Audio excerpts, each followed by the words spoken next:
This is how you make my keto meatball recipe. You need a pound of ground beef and a pound of Italian sausage, half a teaspoon of salt, half a teaspoon of black pepper, and a half a teaspoon of onion powder. For bulking, you can use 1/4 cup of grated Parmesan cheese, but that's optional. Mix everything together and then form your meatballs.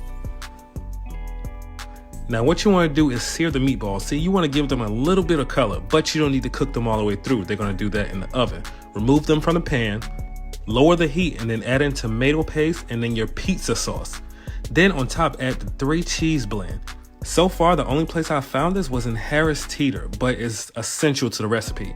After you add the meatballs back into the pan, make sure you make an even layer with them and then top off with your whole milk mozzarella cheese. Make sure it's whole milk for melting. Bake for 20 minutes at 400 degrees Fahrenheit. Remove, top with parsley, and enjoy. Like and follow for more recipes.